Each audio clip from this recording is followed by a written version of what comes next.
I always push back on Ryan Holiday's idea of the ego being the enemy because it is not the enemy. The ego is simply a symbol or a pointing mechanism for our individual experience. It is what allows us to have an individual experience, but it itself is not the individual experience. Welcome to the Zen Stoic Path, where we share a modern take on timeless wisdom to help you develop unshakable inner peace so that you can live a liberated life. I'm your host, Victor Pierantoni, and the co-founder and head liberation coach. Be sure to follow me on social at victor.liberatedlife for daily content. Let's get into the show. The biggest ego trip is getting rid of your ego. And of course, the joke of it all is that your ego does not exist. Alan Watts. Now, this is a very important topic, especially in our society today, where our egos have been exacerbated beyond belief, beyond imagination, especially with social media and us putting ourselves out there and comparing ourselves to everyone else on social media. And so it drives us and tempts us to not be ourselves in order to make our ego, in other words, our perception of ourselves or our symbol for ourselves, to be more like the people around us or to one up the people around us.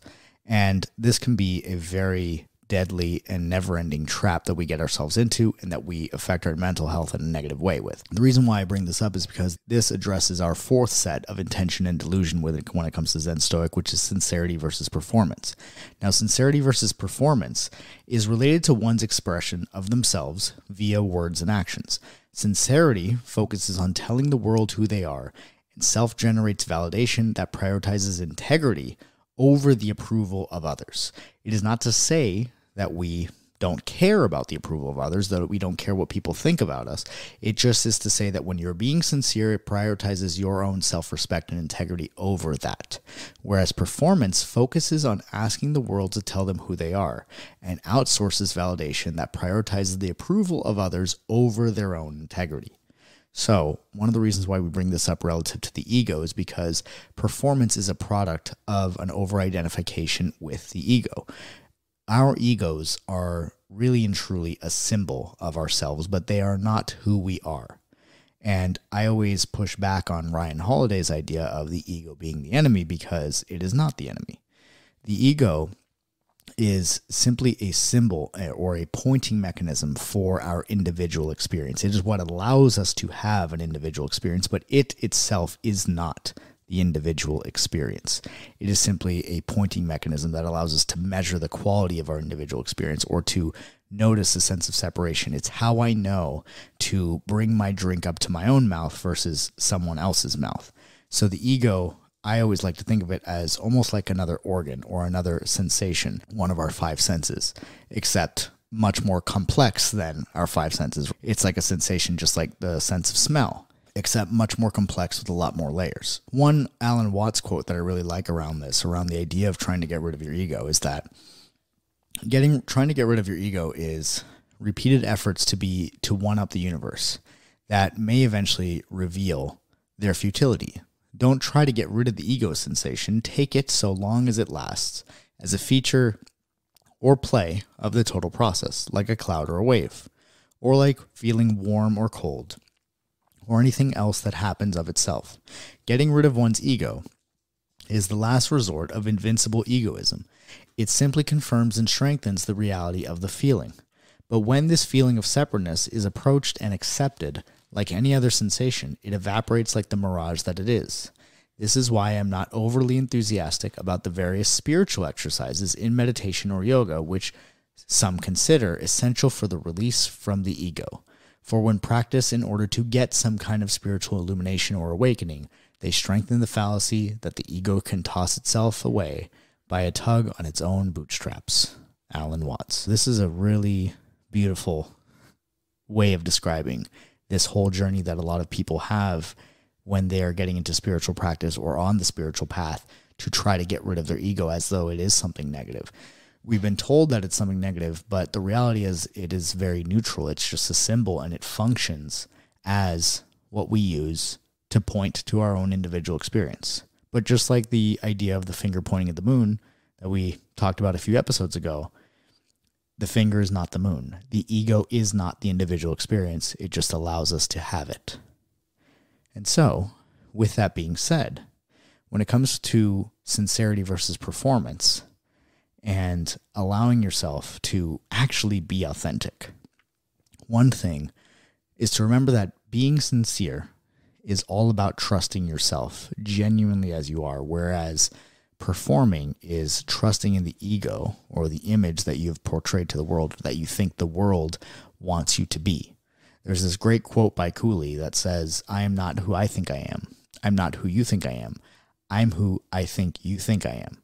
So in other words, many people who are over-identified with their own ego end up behaving in a way that is perception of someone else, rather than authentically who they are. Now, you may be asking yourself as you listen to this, how do I know when I'm being sincere or when I'm performing, especially if you've been performing for a while or not being yourself for a while? So there are a few ways of knowing. One of the easiest ones is to start to develop a more sensitive awareness to your own sensations in your body. The reason being is because there is this concept called subception by Carl Rogers, which is basically a stimulus that is experienced or responded to without being brought into awareness. So in other words, what this means is that when you're not being authentic, when you are performing, when you're not being sincere, what's actually happening when it comes to this idea of subception is that you might feel a sensation perhaps in your gut or in your chest, maybe a sinking feeling of some kind that makes you feel weak, that makes you feel that what you are saying is untruthful or it is insincere to who you are. This sensation is a signal to stop talking, to stop performing, and to instead carefully think about what it is that you actually want to say or express. This will be a very clear indication of performance. It is an agitation that you feel, and that maybe what you've said is not necessarily something that you would deem as a flat-out lie or something that is untruthful, but if you're saying it, you can always feel the intention of performance because it's a sensation that makes us feel weak, that makes us feel like the foundation of where we're standing is shaky. And it's shaky because it's not truly ourselves. So a really good way to keep in mind this, or something that you can actually do when you do start to feel this, is when you are going to say yes to an opportunity or to another person, what you want to do is ensure that you're saying yes to yourself first internally. A lot of us, like myself included, this particular delusion of performance was the one that plagued me most and the one that was hardest to get over, as it is very correlated with my personality type. And so I would often feel weak in agreeing to things that I didn't actually want to do. What I started doing as a practice is that I would make sure that if I was going to say yes to somebody outside, I was first saying yes to myself. And by saying yes to myself first, I didn't listen to the symbol of my ego, which at the time, when performance was at an all-time high, I had essentially branded myself to my friends, my colleagues, as a yes man, somebody who was down for anything, to do whatever.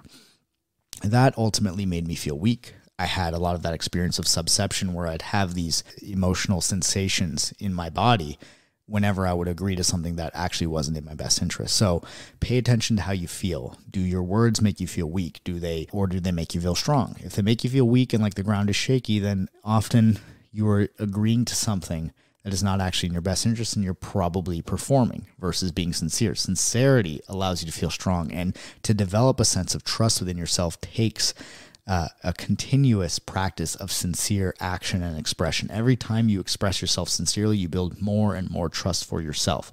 Every time you perform, you express distrust in the genuine person that you are, which is why this is so important. There's a great quote from Marcus Aurelius that I really like that really points to this in a very profound way, where he talks about how to act. He says, "Never act under compulsion or out of selfishness, without forethought, with misgivings.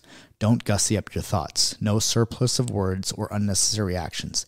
Let the spirit in you represent a man, an adult, a citizen, a Roman, a ruler, taking up his post like a soldier and patiently awaiting his recall from life, needing no oath or witness. Cheerfulness, without requiring other people's help or serenity supplied by others. To stand up straight, not straightened." When we stand up straight, we are standing up with sincerity. When we stand up straightened, We are standing up by performing, by living out all the cliches of society. And the big problem with cliches, as Jordan Peterson said, is that cliches are cliches for a reason. They're said over and over as platitudes, as things that sound good, as things that make us sound like we are in the know. But the reality is they are regurgitated and borrowed words that have been overused and beaten to death. And we use them to hide ourselves. We use them to hide ourselves and thinking to ourselves that if I really show myself, I won't be accepted. But the overuse of cliches and regurgitation of facts and events and talking about things that are not actually our own ideas reveals something even deeper, which is that we're not willing to be authentic. So a couple things to take away from this episode that are really important. Ask yourself, what is one area of life where you haven't acted sincere or communicated sincerely? And ask yourself, would it be okay with you to bring some sincerity to that areas through your words and actions? You don't have to just go all out. If you feel like you've been performing in an area, you don't need to go all out and just like crash everything down. You can just slowly start paying attention to how you feel, slowly start expressing how you actually genuinely feel, and get comfortable. This is not necessarily a 0 to 100 thing, right? It's a practice of sincere action and expression. Another takeaway is that the ego is the key to the individual experience. It's not the enemy. It is just a symbol that we have for ourselves and for our individual experience. Another takeaway, efforts to get rid of the ego only serve to strengthen the experience of the ego. Just because the idea of getting rid of the ego is trendy these days doesn't mean it's a natural or authentic thing to do. And lastly, if you're going to say yes to something, be sure to say yes to yourself internally first. I hope you enjoyed this episode. It is my mission to help as many people as possible to live a liberated life with unshakable inner peace through the content on this podcast. Subscribe to this channel with notifications on to be notified daily whenever we share a new episode.